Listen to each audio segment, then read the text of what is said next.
You are all in this stage now where you're migrating from being immature to being mature, from being a young person to becoming an adult.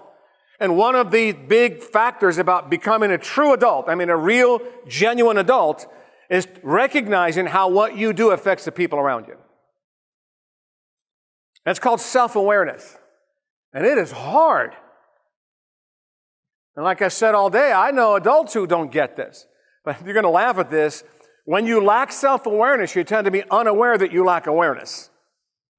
When you don't get it, you don't get that you don't get it. Did you get that?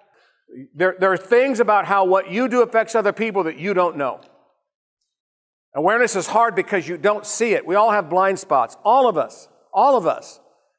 And finding out what those blind spots are is very difficult to come by. It's a challenge. So just be aware of how that works, okay? So there's 3 ways you deliver an experience to people. Your attitude, your action, and your words. People feel your attitude, they see your action, they hear your words. That's just how it works. Attitude, action, and words. Every day, whether you know it or not, people feel your attitude. Every day, whether you know it or not, people are watching what you do or don't do. And every day, whether you know it or not, people are hearing what you say or what you don't say and how you say it. And taking ownership of your R isn't just what you do on behalf of yourself, it's what you do on behalf of other people. I love what we've done with this. I'm not going to tell you what attitude you need to have other than make it positive and productive. I'm not going to tell you what to do or not do except be discipline-driven. I'm not going to tell you what to say and not say except be effective. You choose. So here's my question for you. This is just you. This is me asking you personally. When you walk through the doors of that school every day, what attitude do you walk through with? What do you bring? If you find yourself in the below-the-line attitude, default attitude, negative attitude, what do you need to do? Because we've given you this system. What do you need to do? Pause, get your mind right, and step up. I'm going to skip over action for a minute and go to words. Because you're living in a generation that's very, very productive when it comes to using words. I shouldn't say productive. Your generation produces a lot of words because of social media. E plus R equals O. R5 says your R is an E for others. If you choose to gossip, it produces an outcome that you may or may not be aware of. Let me just make sure you understand this. It hurts people. It hurts people. You may feel good or cool in the moment. I guarantee you it causes way more pain than you realize. And it's been true from the very beginning of time. It's not unique to 2019, Mesa, Madeira, or Lakota. It's always been around, but what you're being trained, you've been given a skill set. When you're and you press pause and no, I'm not going to say that. I said earlier, I defined the word courage for you. It's Latin. I said the word courage. You have to have courage to see stuff clearly, to respond effectively. I said courage means, it's Latin for strength of heart. And now listen up. Courage means strength of heart. So what does it mean to encourage somebody? To give them. How awesome is that? Guess what a leader is? An encourager. A leader is somebody who uses her attitude, action, and words to give strength of heart to other people. That's what a leader does. What does it mean to discourage somebody? If encourage means to give strength of heart, what's it mean to discourage? Ooh. Don't be a discourager. Thank you is a powerful thing. Notice how thank you is first an attitude, then it's an action, and then it expresses itself in an attitude of gratitude that expresses itself in the right words and the right language. There are people in your life that need to hear thank you from you. Make sure you tell the people in your life that need to hear it, thank you. All of this stuff we've been talking about takes skill. The word discipline means student or learning. This is all about learning and getting better. That's how it works. The R factor isn't magic, it's mechanics. It's not magic, it's mechanics. And you got to learn and do the mechanics. I mean, I wish it were magic. It's like, whoa, but it's not magic. It takes skill, but how we got to do it. The process of building skill, I love these 3 words, slow, small, daily. The process of building skill is slow, it's small, and it's daily. That's the nature of building skill of any kind. I mentioned it earlier. Learning math, learning English, learning the violin, learning a technique in athletics, learning to listen, learning to manage your emotions. Slow, small. It doesn't happen fast. Doesn't happen big. It doesn't happen right now. It just doesn't. You got to be in it for the long term is how that works. Now, I love this. This is my favorite slide of the day. It's called the edge.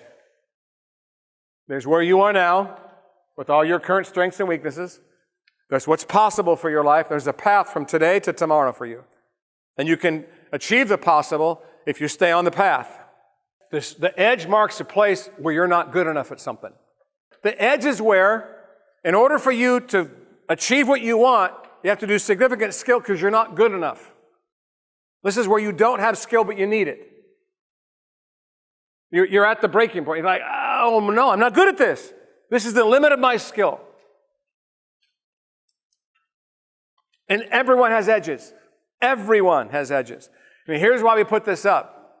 Here's what this entire journey is about. Come to an edge, and what do you think I want you to do at the edge? What'd you say? Keep going. Exactly right. Keep doing the work. And I used a phrase earlier, productive discomfort. I said that word earlier. The edge is uncomfortable. And here's what everybody does who's successful. They embrace the discomfort at the edge. Because here's the thing. You absolutely can build skill at the edge. You can if you do the work. Now, here's the challenge. It's not about talent. It's about effort. It's not about talent. It's about effort. And this is a great capstone for our day together. You were born with a certain level of talent, and you had no say in how much or how little talent you got at birth. Did you hear what I said? You had no say on how much talent you did or did not get at birth. So talent that's it. It is what it is. What do you have a say over? Whoa, who said that? Work? That's it. Talent's a gift. Work is a choice. So every person, you, there's talent you didn't get and there's talent you did get, which is different than him, it's different than him, and different than her. Is this making sense? Yeah. So talent isn't the issue. It's been settled. All that's left is the choice you make to do the work at the edge. That's it. And I'm going to say it again. The edge, by definition, is uncomfortable and difficult. By definition. Therefore, do the work. Talent's a gift. Work is a choice. Make the choice. And I love this because I've done this my whole life long. You don't need talent to build skill. Very important. So here's the 3 decisions, the 3 commitments.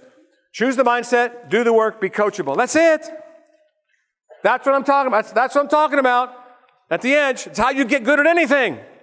Choose the mindset, do the work, be coachable. Here's my promise to you. You embrace this and R factor, you can achieve anything in your life.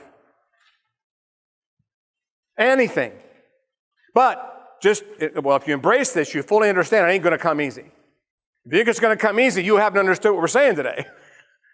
You have to choose the mindset, you got to do the work, you got to be coachable. Real quick, the mindset. I will invest the time and be persistent. I will embrace productive discomfort. Ooh, look at that second one.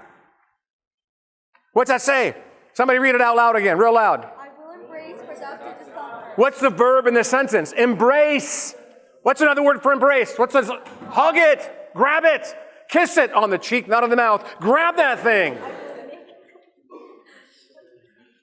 Grab that thing.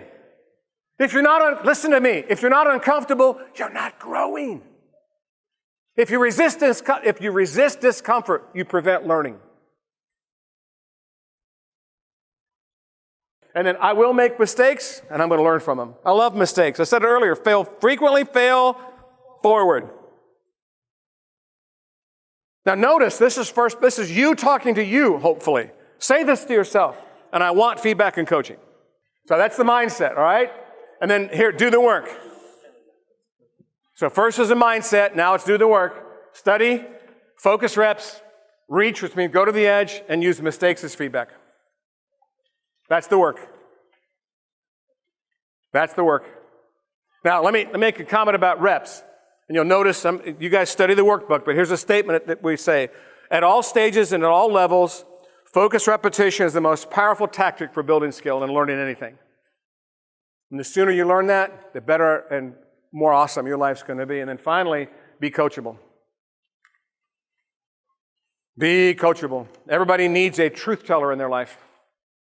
Everyone needs a noticer in their life. And if you're going to grow, you have to be coachable. You have to be open to this. So listen to your noticer. Have a noticer and listen to him. And then be humble. Don't be arrogant. Be humble. And I think this third one, don't be defensive. And here's what a lot of people do. They try to avoid feedback by finding a flaw in the person giving them the feedback to justify rejecting the feedback. You ever had a friend or someone that you kind of know give you feedback that you didn't like, and you tried to defend yourself by criticizing them? That's a mistake. All feedback comes from imperfect people. There's no such thing as a perfect friendship. In fact, if you find one, don't join it, you'll ruin it. So don't get involved in that. What's that last one? Attitude of gratitude. Be grateful. Be grateful. Be grateful someone cares enough to invest time and energy to help you get better, which is all the teachers in your school, all those administrators, your parents. And it's not always comfortable. We're not always perfect. We're not. We make mistakes. But we're for you guys. We're investing in you. You are the future.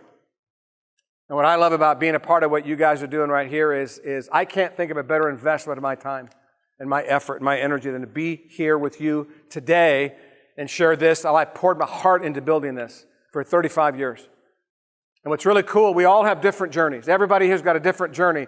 There's one thing our journey has in common. It brought us all here together today. And I think that is a really, really, really cool thing.